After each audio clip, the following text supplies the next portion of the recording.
નમસ્તે વિદ્યાર્થી મિત્રો, આજે આપણે ધોરણ 9 ગુજરાતી મીડિયમ, ધોરણ 9 ઇંગ્લિશ મીડિયમ અને ધોરણ 10 ઇંગ્લિશ મીડિયમ અને ગુજરાતી મીડિયમની અંદર જે 4 માર્ક્સનો અર્થ વિસ્તાર પૂછાય છે એ અર્થ વિસ્તારની આજે આપણે વાત કરીશું. તો અર્થ વિસ્તાર જે છે એ કેવી રીતે લખાય, બરાબર, એમાં આપણે એક અર્થ વિસ્તાર જે છે એને આપણે આજે સમજૂતી મેળવીશું. તો અર્થ વિસ્તાર છે: હૈયે વડ વાનલ જલે તો એ સાગર ગાય, હસી જાણે જગ ઝેર પી સંત તે કહેવાય. આ જે અર્થ વિસ્તાર છે એમાં શું કહેવા માંગે છે, એનો સામાન્ય અર્થ જે છે એ આપણે જોઈએ. તો સામાન્ય અર્થ છે: સાગરના હૈયામાં અગ્નિ હોવા છતાં ગાતો રહે છે, જગતના સંત પણ હસતા હસતા ઝેર પચાવે છે. હવે જે આ અર્થ વિસ્તાર જે છે, બરાબર, એ અર્થ વિસ્તાર જે છે એની આપણે હવે વિસ્તારથી સમજૂતી મેળવીએ. તો સમજૂતી જોઈએ આપણે. સાચો સંત કોને કહેવાય? આ સમજવા માટે અહીં સાગરનું દ્રષ્ટાંત આપ્યું છે. સાગરના પેટાળમાં વડ વાગની છે તો પણ સાગર ગાતો રહે છે. તેમ સાચા સંતો ને જગતમાં ના લોકો ગમે તેમ કહે તો પણ એ ઝેર પીને હસતા રહી બોધ ઉપદેશ આપતા રહે છે. તો આ અર્થ વિસ્તાર શું કહેવા માંગે છે? તો કહે છે કે સાગર, જે પહેલું પંક્તિ છે, હૈયે વડવાનલ જડે તો એ સાગર ગાય, હસી જાણે જગ ઝેર પી સંત તે કહેવાય. આમાં અર્થ વિસ્તાર શું કહેવાય છે કે જે સાગર છે, દરિયો છે, બરાબર, તો દરિયો કહે છે ઉપરથી એનું પાણી ઠંડુ હોય છે, બરાબર, એ દેખામાં ઠંડક આપતો જ હોય છે, પણ એની પેટાળની અંદર કહે છે કે જ્વાળામુખી રહેલા હોય છે, અગ્નિ રહેલો હોય છે, છતાં પણ કહે છે સાગર પોતાના હૃદયની અંદર, પોતાની અંદર કહે છે અગ્નિમાં અગ્નિ એટલે કે છે કે જ્વાળામુખી અગ્નિ જે કંઈ છે, બરાબર, એ પૃથ્વીની અંદર રહેલી કે છે અગ્નિ સહન કરે છે, છતાં પણ એ હંમેશા ગાતો હોય છે. એટલે સાગરના જે અવાજ કરે છે, બરાબર, એ ગીત ગાયતો રહે છે. એ ક્યારે પણ પોતાના પેટાળમાં રહેલી જે ગરમી જે છે એ ગરમીને ક્યારે પણ બહાર લોકોની આગળ દેખાડો કરતો નથી કે છે.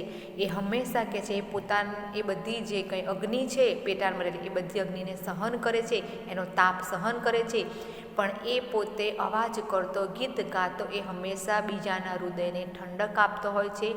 એવી જ રીતે કે છે જે આ જગત જે છે, જે આ સંસાર છે, આ દુનિયા છે, એ દુનિયામાં પણ ઘણા બધા એવા સાચા સજ્જન સંતો છે જે હસતા હસતા કે છે કે ઝેર પી જાય છે. એટલે કે છે કે ગમે તેવી પરિસ્થિતિ હોય છે, ગમે તેવા લોકો એમને અપશબ્દ બોલે છે, ગમે તેવું એમની સાથે વર્તન કરે છે, પણ જે સાચા સંત હોય છે, બરાબર, એમને ઘણી બધી મુશ્કેલી આવે છે, છતાં પણ એ પોતાનું હૃદયની અંદર કે છે બધા લોકોનું ગમ જે છે, દુઃખ છે, એ લઈ લે છે, સહન કરે છે, પણ મોં ઉપર ક્યારે પણ એ દુઃખનો અહેસાસ થવા દેતા નથી.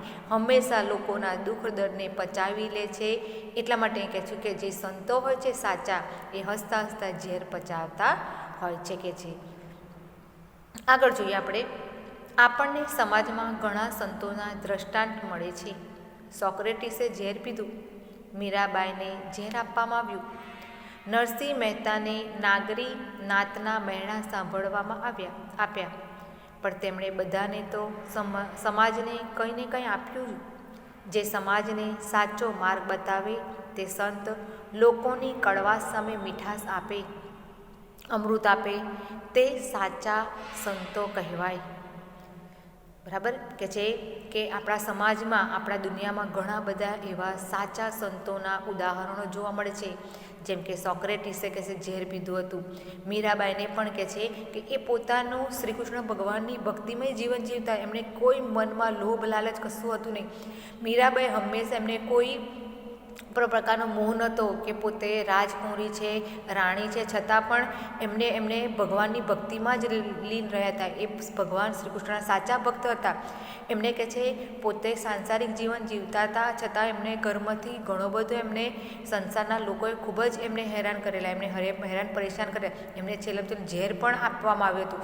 એમણે ઘણું બધું કહે છે ભગવાનનું નામ દઈને છતાં પણ ઘણું બધું સહન કર્યું હતું, પણ એમને ક્યારેય બી કશું થયું હતું નહીં. બાજુ નરસિંહ મહેતા છે એ પણ હંમેશા પોતાના કામમાં જ રચ્યા પચ્યા રહે છે. એ પોતે કહે છે નાગરિક કોમના હતા, એમને ઘણા બધા લોકો મેણા ટોણા મારતા હતા, છતાં પણ નરસિંહ મહેતાનામાં લોકો ગમે તેમ બોલે પણ એ હંમેશા મુખ ઉપર હસતા ને હસતા, ક્યારેય પણ કોઈને વળતો એવો ક્યારેય કોઈ ખોટો જવાબ પણ ના આપે કે ક્યારેય કોઈની ઉપર ગુસ્સો કે ક્રોધ પણ ના કરતા. એમને લોકો ગમે તેમ અપશબ્દ બોલે પણ એ બધું સહન કરતા હતા. પણ એમનું જે પોતાનું કામ હતું એ કામ કરીએ રાખતા તે, એ ક્યારેય પણ લોકો ગમે તેમ અપશબ્દ બોલે, ગમે તેવું એમને ક્રોધ ગુસ્સો અપાય પણ ક્યારેય પણ એ ગુસ્સો પણ કરતા નહોતા. અને જે ગમે તે વ્યક્તિ એમને અપશબ્દ બોલે પણ એમના મનમાં ક્યારેય પણ ખોટું લાગતું નહોતું. એ હંમેશા બધાને હસીને બોલાવતા હતા.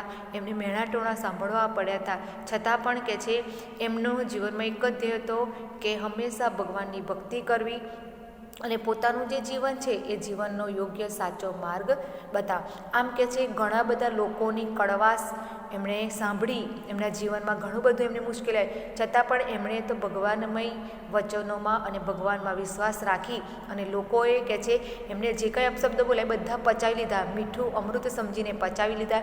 જેના કારણે આ બધા જે સંતો છે એમને આજે આપણે લોકો સમાજમાં અને દુનિયામાં ઘણું મોટું સંત તરીકે કહેવાય છે અને ઘણું મોટું માન સન્માન પણ મળેલું છે. કેમ તો એમણે કહે છે એક સામાન્ય માણસ હોવા છતાં પણ એમણે ઘણું બધું સહન કર્યું.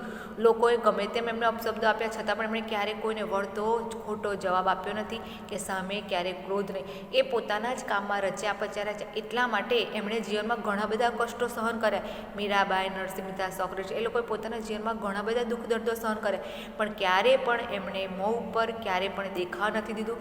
ગમે તેમ બોલે છતાં પણ એમનું મુખ તો હસતું ને હસતું અને હંમેશા ભગવાનની ભક્તિમાં જ પોતે લીન રહ્યા હતા. એટલા માટે એમણે કહે છે કે લોકોની કડવા જે શબ્દો છે એ પચાવી લીધા હતા અને કડવા શબ્દોને ભગવાનના આશીર્વાદે એમને અમૃત બનાવ્યા હતા. એટલા માટે આપણી દુનિયામાં એમને સાચા સંતો તરીકે ઓળખવામાં આવે છે અને માન સન્માન આપવામાં આવે છે. આગળ આપણે જોઈએ, સાચા સંતો આપણને ભગવાન સુધી લઈ જાય છે, સમાજનામાં કલ્યાણના કામો કરે છે. સંતના જીવન અને વ્યવહારથી લોકોને સમાજમાં ખૂબ જ લાભ થાય છે. કંઈ કવિ કહેવા માગે છે કે સાચા સંતો આપણને કહે છે ભગવાન સુધી લઈ જાય છે. સાચા સંતો જે છે એ આપણને હંમેશા સમાજનું કલ્યાણનું સારા એવા કામો કરે છે અને આપણને સાચા જીવનનો ઉપદેશ આપે છે, સાચા જીવન જીવવાનો રસ્તો બતાવે છે. બરાબર, એટલા માટે આવા જે સાચા સંતો જે છે એ હંમેશા આપણને ભગવાન સુધી, આપણને એક સજ્જન વ્યક્તિ બનાવવામાં ખૂબ જ લાભદાયક હોય છે, ખૂબ જ ફાયદો કરાવે છે. એ રીતે સંત તરીકે આપણે જોવા જઈએ તો સાંઈ બાબા જે છે, બરાબર, તો સાંઈ બાબા પણ પોતે એક બ્રહ્મચાર્ય જીવન જીવતા હતા, પણ એમણે હંમેશા લોકો એમને ઘણા બધા અપશબ્દ બોલે છે, એમને કે છે ઢોંગી બાબા કહીને બધા બોલાતા, છતાં પણ સાંઈ બાબા પોતે હંમેશા ભગવાનના, એમ બધા જ ભગવાનમાં એક સમાન, એમને ખાલી માણસાઈનો ધર્મ સમજતા હતા અને એ પોતે ઘણા બધા લોકો એમને અપશબ્દ બોલે છતાં પણ બધું સહન કરે છે અને પોતે હંમેશા જે સાચા માણસ છે, જે ભગવાનમાં વિશ્વાસ રાખે છે, એમને હંમેશા એમણે મદદ કરી છે અને ગમે તેમ બોલવા છતાં, ગમે તેમ અપશબ્દો બોલે એમને છતાં પણ એમણે ક્યારેય પણ મનમાં ખોટું નહોતું લાગતું. હંમેશા એ હસતા રહી અને પોતાના કાર્યો કર્યા કરે છે અને સમાજમાં પોતાનું સ્થાન આ રીતે ખૂબ જ માન સન્માન મેળવે છે અને લોકોને સાચો રસ્તો દેખાડતા હોય છે.